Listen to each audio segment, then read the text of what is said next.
Okay, so Be'ezras Hashem, we're continuing with our series of shirim on the inner world of calmness, and we're picking up where we left off with regards to the split nature of thinking, and how thought is always an orientation towards movements and towards shifts and towards the changing colors of experience, which creates the semblance of a need to move beyond where I'm at, which we said is the opposite of menucha, and how to find within the chaos of thinking, within the opposite of menucha that is inherent within thought, as a defining factor of thought, the ability to draw down menucha into our thoughts through the Ravad Ravin, through that place of menuchas emes, where we can choose to think what we would like to think and disregard the rest. And we have the capacity of quieting down the noise of the mind, of shushing it until it becomes silent in its complacency of just being present. And then we're able to focus in on the particular thought that we want to encounter. And this is the secret of the Eitz HaChaim that's at the heart of the Eitz Hadas Tov Ra, that the Eitz Hadas Tov Ra was the splitness of thinking that is a byproduct of the splitness of time,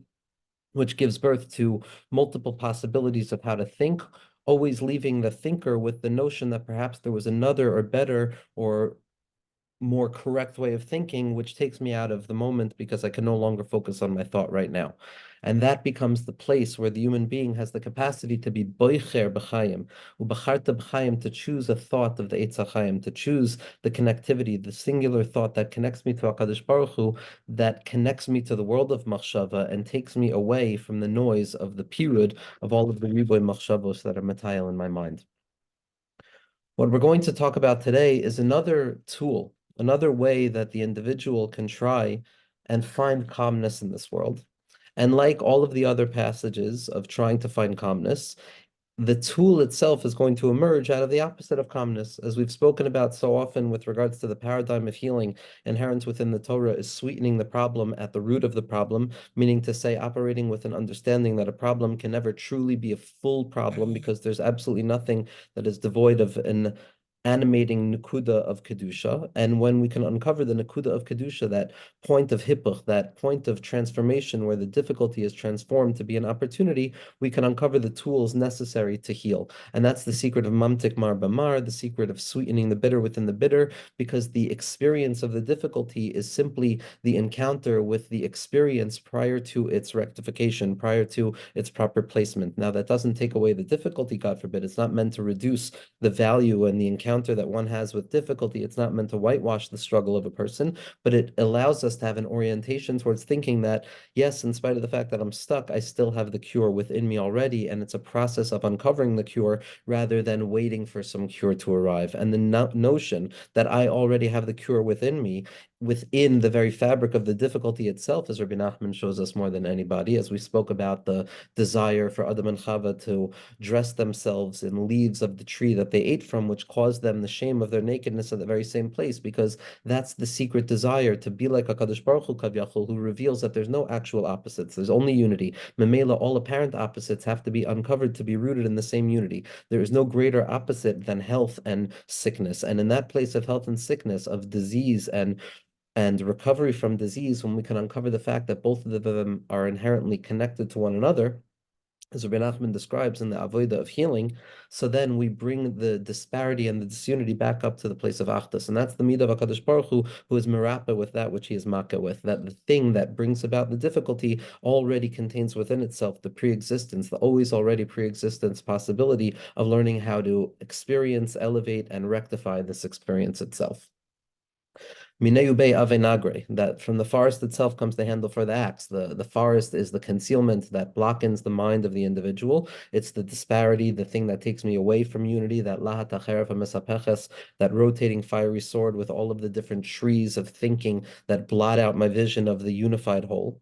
But it's specifically from within those very trees that block out my vision that the axe needed to cut down those trees is going to be taken from, meaning to say that within the prevention itself already exists the possibility of cure, which is what we've seen in every aspect of Menucha, that the individual is cast out of Gan Eden only in order to learn the secret of getting back into Gan Eden on our own volition. And that time, while it's the birthplace of difficulty, it's the birthplace of anxiety, etc., it's also the birthplace of the capacity to be present in the moment. And yes, Menucha is what what we seek. But in order to encounter menucha, we have to go through the circuitous route, through the shvilman hatzad, the path on the side that we have to go to recover shchinta kadisha, to uncover the power of experience in each and every moment.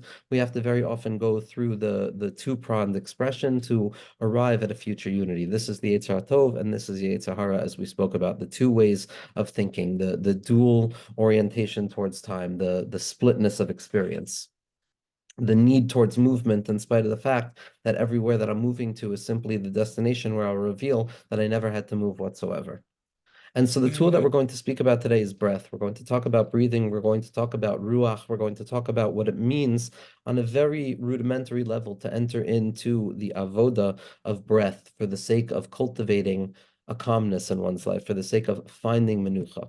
Now, like everything else, we have to recognize that Adam Harishon and Chava were not created perfect, like we've discussed last week, but rather we were naturally created imperfect, so that imperfection can come to terms with itself and find calmness within that reality of the impossibility of finding absolute calmness in this world. Bikesh Yaakov leishev b'shalva miyad kapsa love rugzid Yosef. Yaakov wanted absolute shalva, as we spoke about. Immediately, the burden and the intensity of Yosef awakens, because the secret is not pure calmness, but rather calmness within what is the apparent opposite of calmness. So when it comes to breath, the first encounter with breath, as the Vilna Gaon points out, and as Rav Tzadok points out, which is going to bear the fundamental imprint of our relationship with that thing, is going to bring us back to the very beginning of the Torah, prior to the emergence of Adam Harishon, but already representing the splitness that is inherent within all things in existence to enable and allow the process of coming from the two back to the one to reveal that the achdus hanifla that reveals the unity of opposites itself. The second pasuk says, "V'haaretz haisatohu v'vohu," and the land was desolate and void. V'choshech al pnei tahom, and there was darkness on the abyss. V'ruach Elokim, and the breath of God, so to speak, mirachepes al pnei hamayim, and the breath of God was hovering above the water. Now, this nature of hovering is a very interesting and really important mode of experience to encounter already at the second pasuk in the Torah.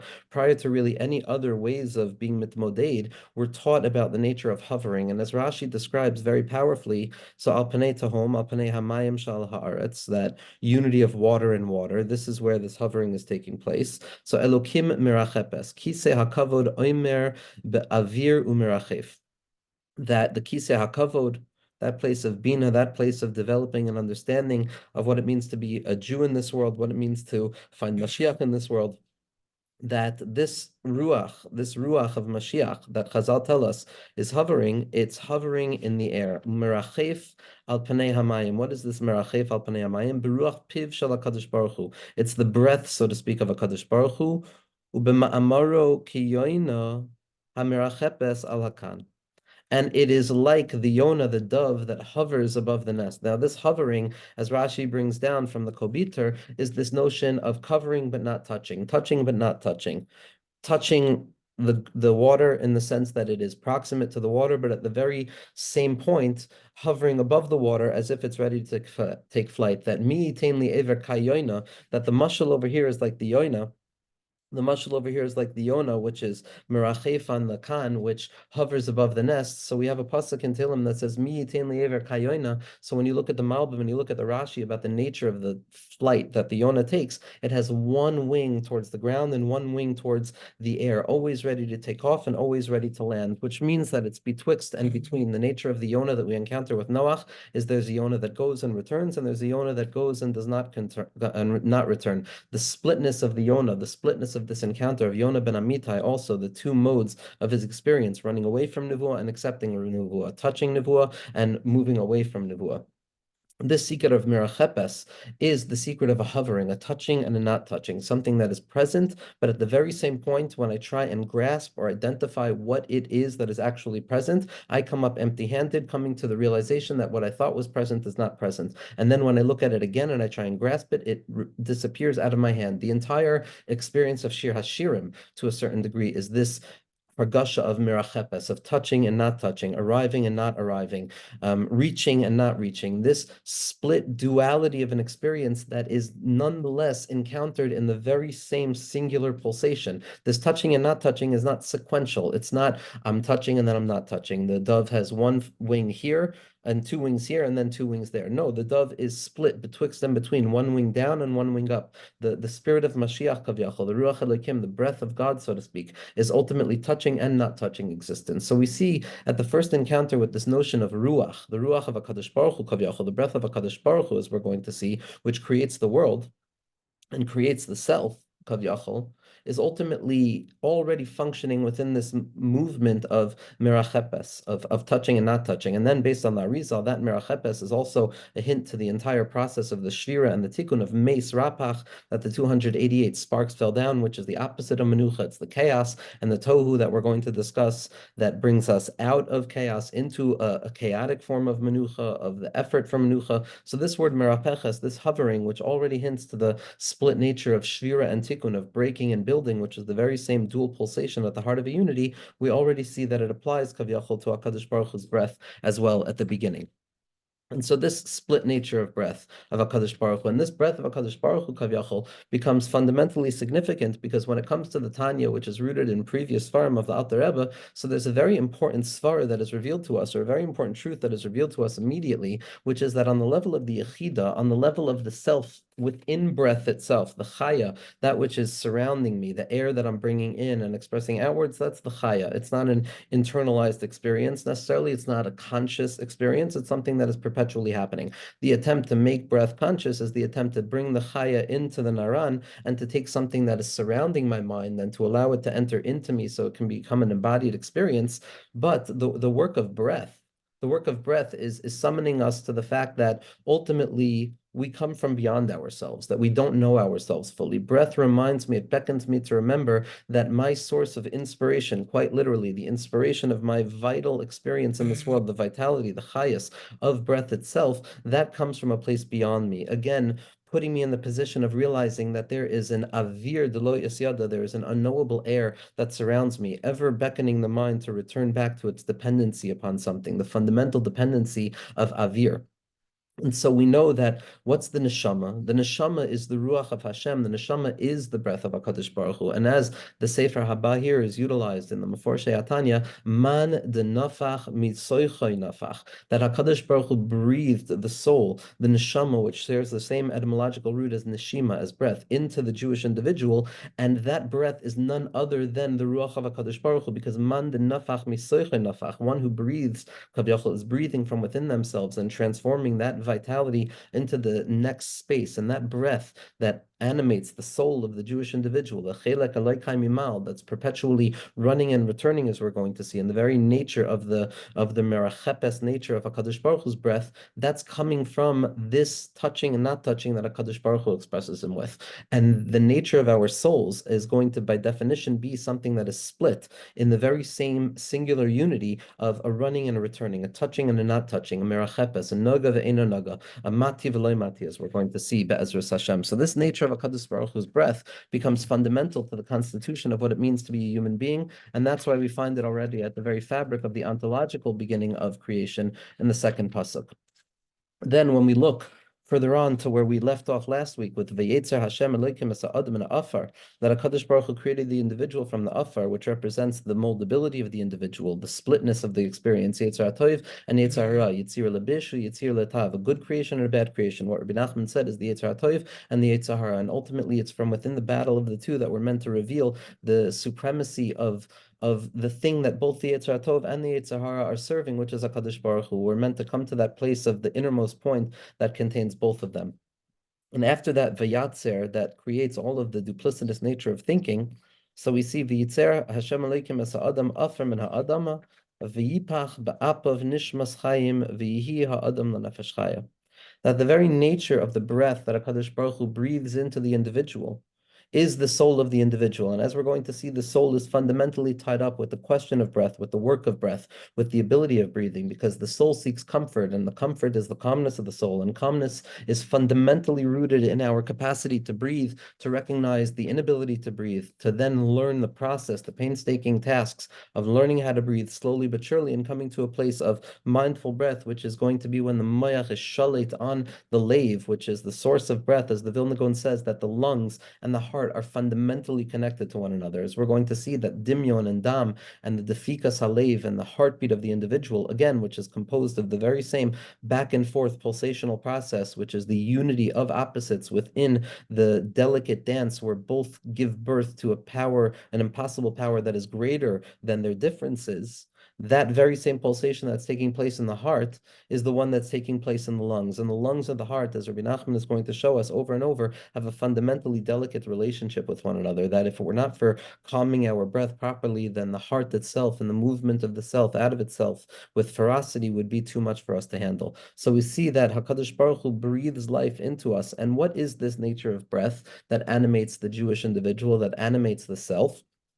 So Rashi again brings us directly in contact with the split nature of it, the duplicitous nature of it, the two that is one. Again, it's not a sequential one, then two, A, then B, but it's a one and two that create a unit that is only developed out of the difference between these two things, which remain in unity. So Rashi says already, what does it mean that HaKadosh Baruch Hu breathed life into man? That man was created from above and below. And what was the necessity of this above and belowness, this split nature, this touching and not touching, this being in both places at once, of ani and ayin, bavasachas, of out and in and back and forth and up and down, etc., etc. It's in order to equalize the playing field, because when you look at the days of creation, what we find is that on the first day, Rashi says it was created for the heavens. The next day it was created for the ground. The next day was for the heavens. The next day for the ground. And so ultimately there was an imbalance in power. One was going to create a jealousy, and the jealousy at the heart of existence is the jealousy of the Shemayim for the Aretz and the Aretz for the Shemayim, which is ultimately going to be revealed to be a secret of Shalom, because there was never actually machlokas. But this imbalance would have been too much for the world. So HaKadosh Baruch Hu breathed life into man, who would be from above and below, touching and not touching. Merachepes al panei hamayim, like the dove that has one wing down and one wing up. Again, highlighting the fact that the very fundamental essence of a human being is to be a two that is one, is to move from the pulsation of disunity to reveal a highlighting of unity that comes to show that that disunity that I felt earlier was also part and parcel of unity, but the potential moment of misunderstanding it as disunified is in truth the engine that drove me to be aware of the fact that it's unified, which gives room for both the mistaken notion of separation as it serves at the motivation of revealing a deeper level of unity. That is ultimately going to be the work of menucha. That is ultimately going to be the work of breath. And now to kind of take it into a more practical level, Be'ezras Hashem. So we've spoken a lot about how Rabbi Nachman came to the world to teach the secret of breath. That when he said to his Hasidim, when you leave from me, when you travel away from me, and they're going to ask you, what did you see there? What did you accomplish? And again, that's a loaded question, because to be by Rabbi Nachman, to be a chassid of the Tzadikei Emes, the Yechidei Hadoros of Moshe Rabbeinu, of Rashbi, of the Ari, of the Baal Shem Tov, of Rabbi Nachman, of the Tzadikim in our generation, it demanded an effort, it demanded a Mesiras Nefesh of one kind or another, just as anything does in the world, because every aspect of this world is ultimately about connecting to the innermost point, and therefore, in order to arrive at the innermost point, there must be an element of Mesiras Nefesh. When the innermost point is very highlighted, so then there's a need for even more Mesiras Nefesh. And Kacha, that was the with Rabbi Nachman, where it was a hyper essential expression of the innermost point of all things, and therefore to connect to that Nakud of Emes was a very difficult thing, and it demanded a lot of political and social upheaval of the individual and their families, etc. And their egos and everything, undoing everything, erasing and then beginning to write again. And when asked, Rabbi Nachman, not when asked, Rabbi Nachman preempted their question. He said, when you leave here and they're going to ask you what happened, what did you do here? Was it worth it, so to speak? So Rabbi Nachman's answer is Toimru Ruach. Tell them you learned breath, you learned air, you learned what it means to breathe a little bit lighter, to breathe a little bit slower, and to uncover the secret possibility of menucha at the heart of life. When a person looks at the teachings of breath in the writings of Likutei Moharan, so there is a clear distinction between the first chelik of Likutei Moharan and the second chelik of Likutei Moharan. The first chelik was written earlier, the second chelik was written afterwards. Some say that the arrival in Eretz Yisrael represents a fundamental split between the two svarim. In the first sefer of Likutei Moharan, it's telling us what we need to do. It's saying that Isha Yisraelit Tzarich Tamid Listakel Bal Seichel Shel Kol Davar. The Jewish individual needs to consistently and perpetually look for the innermost point of wisdom in all things. It's a command. In the first chilek prior to Eretz Yisrael, there was a feeling of this is what one needs to do in order to become an individual who's Mekusher to HaKadosh Baruch Hu. In the second chilek, when Rabbi Nachman was already in Eretz Yisrael and he was masig what he was masig, and already at this slow process of the end to his remarkably long but short life, Rabbi Nachman began teaching a new way of Torah. The first teaching of Likutei Moharan Chilek Beis opens up with the fact that the Ben Adam is higher than the Malach. It's not a call towards action, but rather a conviction, a statement of fact, almost a confidence of the role that the individual plays. Now, what's interesting is that both the first Chelek and the second Chelek of Likutei Moharan end with the element of finding Nekudos Tovos. Technically, the last Torah in the first volume of Likutei Moharan is Reish Pei Beis, which is finding Nekudos Tovos, finding the good within what appears to be lost and devoid of good, and the irreducible nature of good to elevate each and every moment of existence. And then the second volume of Likutei Moharan ends with the call for the individual to find themselves in the story of David HaMelech, in the life of David HaMelech, in Sefer Tehillim, to read Tehillim and to uncover the narrative process of one's own inner life, to find Hashem in every ounce of my experience, like David HaMelech did, because Va'ani Tefillah, I am like David, and we're all like David. And after ending that Torah, the Torah continues to talk about what happens when there are situations where it's difficult, the milchamos and the battles of David HaMelech. And that ends, that last Torah in the second volume of Likutei Moharan ends with one must find Nekudos Tovos as it's referred to in Torah Reish Pei Beis of Likutei Moharan Chelek Aleph. So both open up differently, representing different transitions, but both end at the same point with the need to find Nekudos Tovos, which is ultimately the Iker Avodah that a person can do, and that's where Menucha is going to come from. But one sees a clear difference between the amount of talking about breath when it came to Rabbi Nachman's first volume of Likutei Moharan and the limited amount of talking about breath the more amount of talking about breath in the second volume of Likutei Moharan. And so when we think about Rabbi Nachman and his life, Rabbi Nachman ultimately died as a result of tuberculosis. It was a certain impossibility of breath. There was an impossibility of breath at that point in Rabbi Nachman's life, almost to say as if, like he told his Hasidim, I came to teach you how to breathe, and ultimately I'm leaving this world as a result of the inability to breathe. And there's amazing teaching over here that Rabbi Nassan brings down, which will again highlight the practicality of what we're talking about in terms of breath. Obviously, this will only be the tip of the iceberg. I'm not an expert on breath on any level. I'm just talking about the ideas of it. But there is an infinite amount of work for a person to do in the work of breathing. But in the 157th piece in Sichos Aran, Rabbi Nachman writes as follows, that I heard in his name that it was said, I'm just going to do a free translation, that already after he has said a number of teachings on his sickness, on his tuberculosis, that once he came from Lemberg, he said that I have basically expressed everything there is to express about the lungs and about this sickness of the lungs, because this is the thing that I've been struggling with, and this is the pain of the lungs that I've been experiencing. And he says that in accordance with all of the teachings that I've told already with regards to breath, with regards to the lungs, it's seemingly the deficiency here, and it's an important language as we're going to look at Rabbi Nachman's Torah on breath, the deficiency here theoretically should have been fulfilled. There should have been a shleimus to this chisaron. But as a result of the chisaron, as a result of the lack of faith of those who listen and understand my teachings, because their faith has not been strong enough, ultimately, that the sickness has not been removed. So again, when a tzaddik talks in this language, we just sit back and read the words, and we have absolutely no understanding of what anything means whatsoever.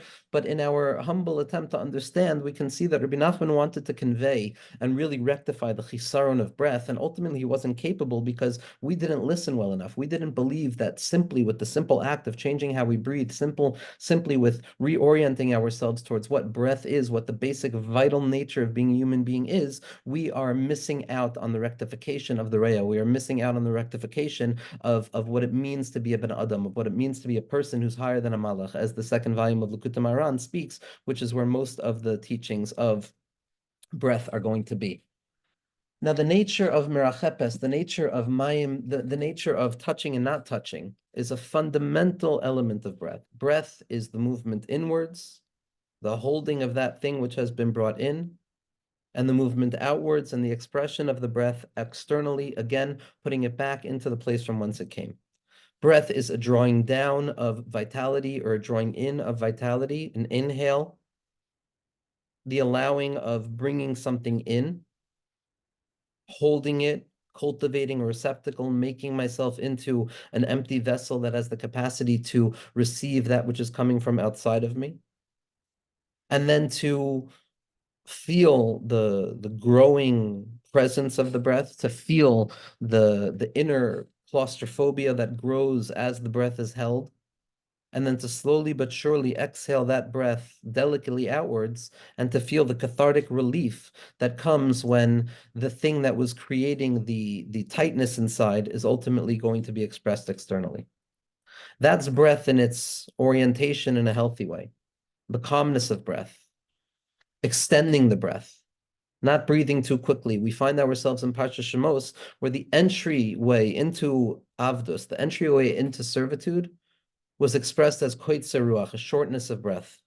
A shortness of breath, a rapidness of breathing, where I feel that the void inside of me needs to be filled so quickly that I cannot allow it to wait for even one moment. And I have to inhale and exhale, inhale and exhale, inhale and exhale, never allowing myself to cultivate the patience necessary to see what happens if I learn to have enough with what I have right now, if I learn to extend this breath, not to be afraid and oriented towards a mindset of scarcity where there won't be enough breath to breathe, and therefore I have to breathe rapidly and quickly, which orients a rapid heart rate and creates the anxiety of the experience, but rather to breathe from a place of fullness, from enoughness, of shakai, of enough, to believe that there is a saturation of air and that I have the ability to take this breath calmly. I don't have to run right now. I don't have to move in order to find the next pocket of air.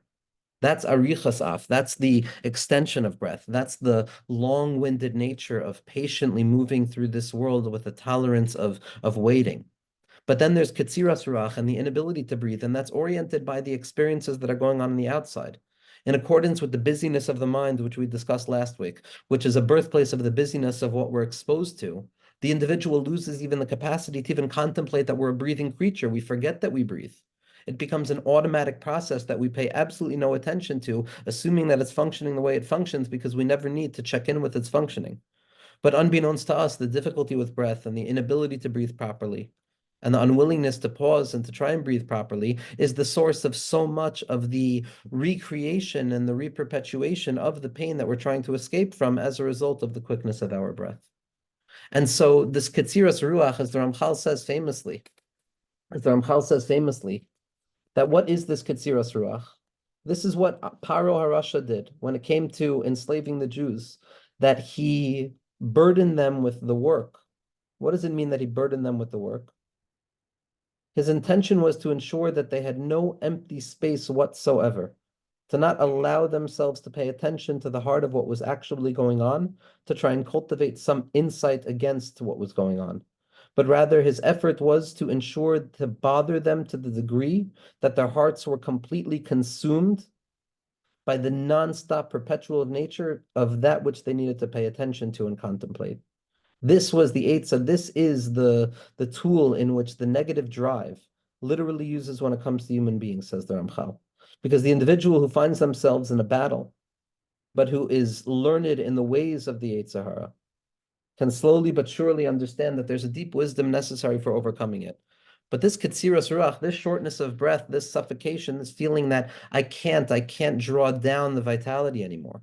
I can't draw it down. I'm gasping for breath because what I'm drawing into myself is not enough. I need to run. I need to go elsewhere. Creating this sense of stress as if the moment ends and it's dead and I have to breathe again, etc. And this heaviness of breath, this Ketziras Ruach, is rooted ultimately in what happened when HaKadosh Baruch Hu created the world. As the Emek HaMelech tells us, and this is just, he's the guardian here of an ancient tradition of the Avirin and the secret of the different forms of air that a person can cultivate through mindful breathing. And again, the Emek HaMelech says that originally the entire world was saturated with the divine light of HaKadosh Baruch Hu. And Or and Avir, as we're going to see, light and breath are fundamentally connected to one another, as we found in this week's Parsha with the Or, that the Yud is hidden within the light, and it's the drawing down of the Yud that allows that light to move from outside into the inside, which is the secret of drawing down a deep breath, of closing my mind away from the darkness of the outside and illumining myself up with the natural vitality that is ready to be illuminated on the inside. And this difficulty of breath, This difficulty of breath, this shortness of breath, this katsiras ruach, is what takes a person away from themselves. It's what takes a person away from themselves. It's what blocks me. It makes me feel stuck. And the beginning of finding menucha, the beginning of finding calmness. I'm sorry. Back to the Emek HaMelech. So the Emek HaMelech says that originally the entirety of existence was filled with the saturating light of HaKadosh Baruch Hu. That or, that avir dachya, that purified light, that just as Hashem occupied the entire world, so does that entire light, as the Arizal says, occupy our minds, occupy our skull cavities. That there's literally the purified light that exists with the purified air that exists within the individual themselves. And the Emek HaMelech says that when HaKadosh Baruch Hu is mitzamsem, his light, so the Adam was given a place where that light still remained, Gan Eden, where that light, that breath of HaKadosh Baruch Hu, that air of HaKadosh Baruch Hu still remained in a fundamentally present way. But then Adam Arishon was kicked out of Gan Eden and placed behind the splitness, the duality, the chaos, the loss of calmness. And what the Emek HaMelech describes is that at that point there was a pollution of the air, that the world's air became polluted, and it was different, a different sort of air than the air of Gan Eden. The air of Gan Eden had the quality of the capacity to purify the individual, to draw calmness down from the head to the stomach, down to the lower parts of the body, and then up again outwards, purifying, recycling goodness out of goodness, revealing calmness out of calmness. And from that place of Arichas Af, where time was timeless and we were in no rush whatsoever, we were able to take a deep breath, inhale through the nose, exhale through the nose. But the entry into outside of Gan Eden is the birth of the shortness of breath. The shortness of breath, the trying to breathe back to that place of Gan Eden, Mikedem, to that place of the Eitz HaChaim, of comfort, of calmness, of the knowledge that yes, I must move, but I am calm where I am and I am calm in my movements. Instead, we find ourselves in the polluted air of the world. Now the tzaddikim and the Ramchal becomes a guardian of this secret in Adir Bamarom, and contemporary tzaddikim speak of it as well, that the nature is that in spite of the fact that the air of the world is polluted, in spite of the fact that we're not in Gan Eden, like we said, the premise of Menucha in this world is the ability to taste the Eitz HaChaim within the Eitz HaDas, to taste Gan Eden within Gehenna, to draw the light of redemption into exile itself, to reveal the Aleph from within exile itself, to reveal the unconditional secret of the healing powers of the Torah from within what feels like the difficulty and the sickness of life. And in the very same nature, in the very same gesture, the Ramchal in his Adir Bamarom describes why was it that Rashbi and Chevra wandered out in the air of northern Eretz Yisrael? Why couldn't they do this in a base medrash? So there's come out no encounter in a base medrash in the Zohar HaKadosh. It's always outside. Even the Idra Rabbah, the Zuta, those gathering places were outside with the ability to see the stars. And the secret that the Ramchal describes is that they were trying to draw down the Avira de Gan Eden. They were trying to draw down the air of Gan Eden. They were trying to draw down that purified, rarefied air, that Avira Dachya, that Avira Tahara of the Tihira Ilah, that place where the air was not suffocating, where the air wasn't rushed, where I was now operating in a place of an Arichasaf. I was now operating in a place of holding my breath, of a slow and steady breath. But ultimately, whether the breath is quick, whether the breath is slow, each and every moment in this world is encountered through the lens of breath and as breath. The Kedushas Levi says something incredible. The Kedushas Levi says as follows, based on the Chazal that say, Kol neshama tahalal kol, that every soul is going to praise out to God. Al tikra neshama ela neshima, that every breath the person is going to cry out to HaKadosh Baruch Hu with praise. Meaning to say that on a certain level, each and every breath that an individual inhales and exhales is the sum total of their reality. It is the beginning, the middle, and the end of their lives. It is the past, present, and future of their existence. Kol neshima v'neshima. If I must praise God in each and every breath, that means that each and every breath is worthy of being praised. And if something is worthy of being praised, that means that I am unconditionally aware of the inherent wholeness that exists within it, no matter how splintered it is. That is the birthplace of gratitude and praise, when I see the wholeness inherent in what I thought originally was just a part. And in that place, if I come to realize that every neshima, every moment of breath is a new creation, it's a new opportunity for me to serve HaKadosh Baruch Hu in a new way. And the Kedushas Levi says as follows, he says, with each and every breath that the individual breathes, the breath of their life, drawing down the vitality, at the very next moment, the previous moment of vitality descends away from them. That every new moment of life is the death of the previous moment, so to speak. And each and every time a person draws down more vitality from the breath of the world, from the Ruach HaChaim, which is HaKadosh Baruch Hu. And every time that there's a new vitality that comes down, that original place that was filled, there's a new empty air that ascends outwards. And if I am oriented towards Tov, if this breath that I'm taking is a good breath, I'm drawing it down with the secret of Rabbeinu Shalom. Let me cultivate patience here. Let me uncover the secret cavern of hope and faith that exists within me as I draw the breath into me. Then that breath is going to be matahir. That breath is going to draw down light. But if God forbid that breath is a short breath and it's a scared breath and it's a breath that's rooted in the ease towards anger, which is the opposite of the patience of long-winded breath. It's the katsiras af, that kas, that resentment, that feeling of there's not enough air for me because that person is breathing air as well. There's not enough menucha because that other person has more menucha. And in that moment, I have to reconnect myself to a calm breath. Each and every breath is demand. Each and every moment of breathing, as the Ari points out, is a new opportunity to uncover and unfold into HaKadosh Baruch Hu in a new way. Rabbi Nachman says that the very vitality of the individual is breath, because the vitality of breath is something that is running and returning. Ratza v'shov. To inhale,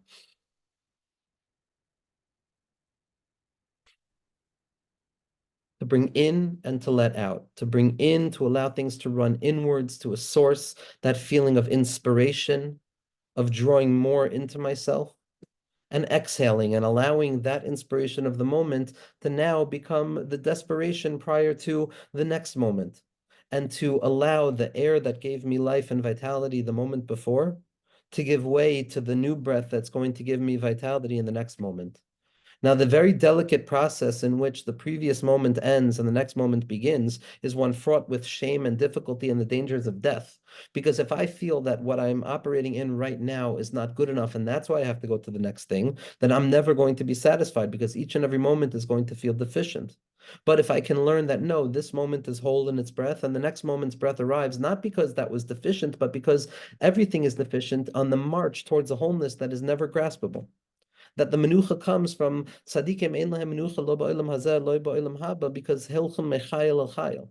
That the work of breath, the work of menucha, is the ultimate secret of continuously trying to find menucha from within what feels like not having menucha, and then coming to terms with the fact that true menucha is impossible, and finding menucha within that mati v'loy mati, that touching and not touching. That finding calmness at the heart of the experience of the shifts and the changes. As the Rebbe points out, as Rav Meyer points out, that the yichudim of breath, as Rav Yitzchak Isaac Hamler points out, are the place of mati v'loy mati, touching and not touching. The ungraspability of the moment being both full and empty at once.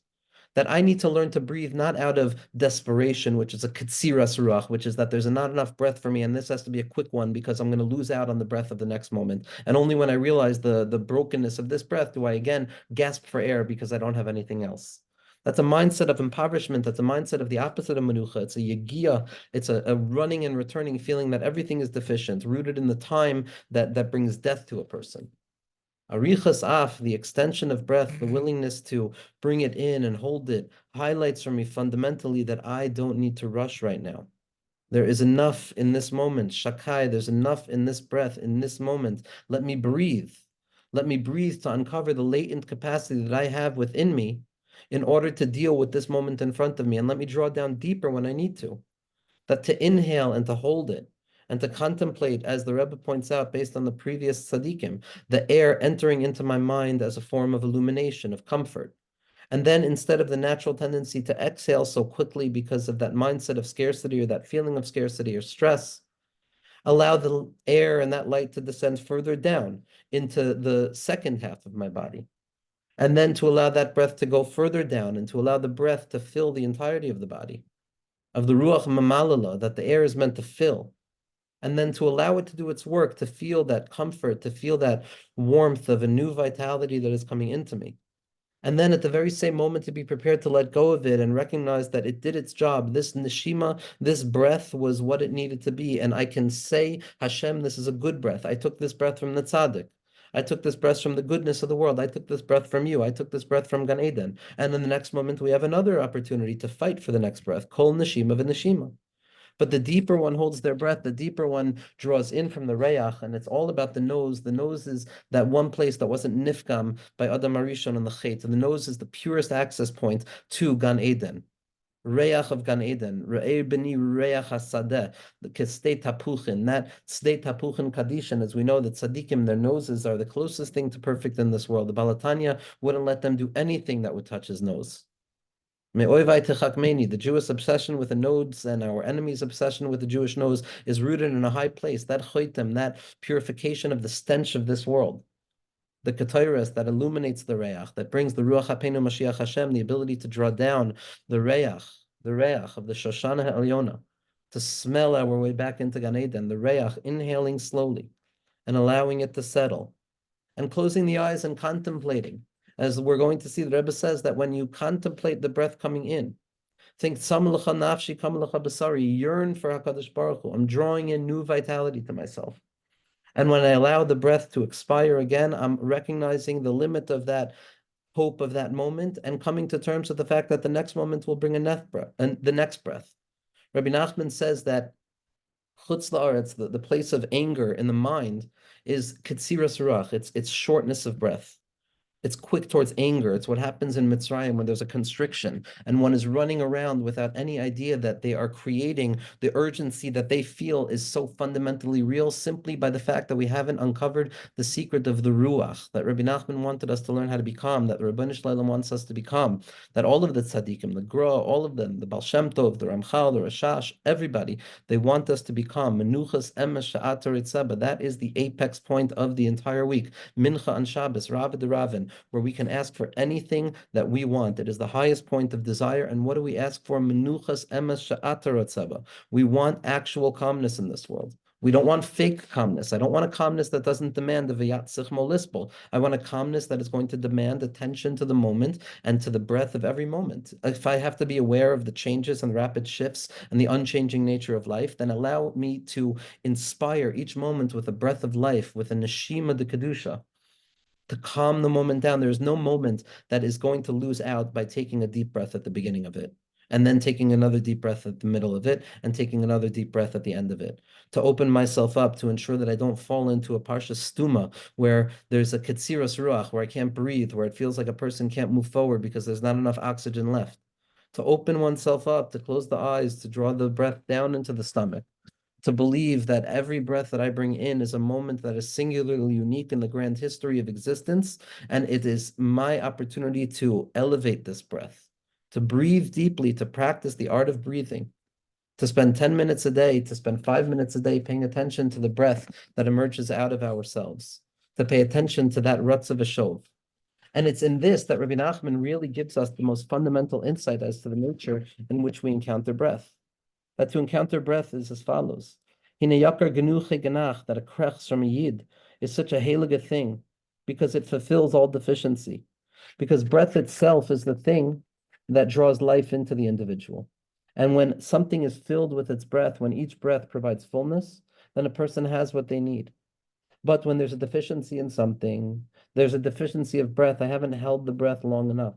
There's a deficiency in the vitality of that moment. And the secret of I have enough right now, that there is a light and an aura that is giving strength to this. That the sigh to breathe in, and to let go, and to let go, and to let go, and to let go of that moment is the psika. It's the end point where I cut off that previous moment and I own the fact that the next moment brings new life, and to draw down the breath of life, to recognize that breath is rooted fundamentally in the secret of running and returning, that everything is running and returning.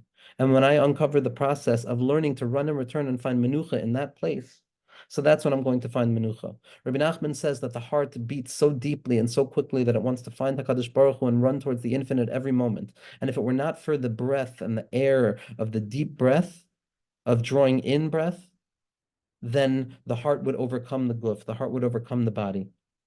And ultimately, it's the secret of taking a deep breath that enables me to calm down. The lungs are perpetually moving. Those 5 parts, those 5 ventricles, those 5 categories of breath are the wings that calm down the burning desire of the heart. It's the secret of Yaakov that says Shah to the power of Yosef. It's the secret that Yaakov wanted full calmness, and then it's Yosef that jumps up, because the breath always has to be working to protect the intensity of the moment of becoming overwhelmed.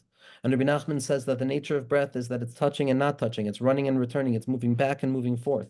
And when a person finds themselves pacing back and forth in their minds, in their homes, in their experiences, unable to find menucha, come to recognize that this very act of nov and nad b'seich beso, of the breath, of the dual pulsation of breath, the in and the out, the ratzav v'shov kamari habezek, that is the makom of menucha. That is the makom of Gan Eden.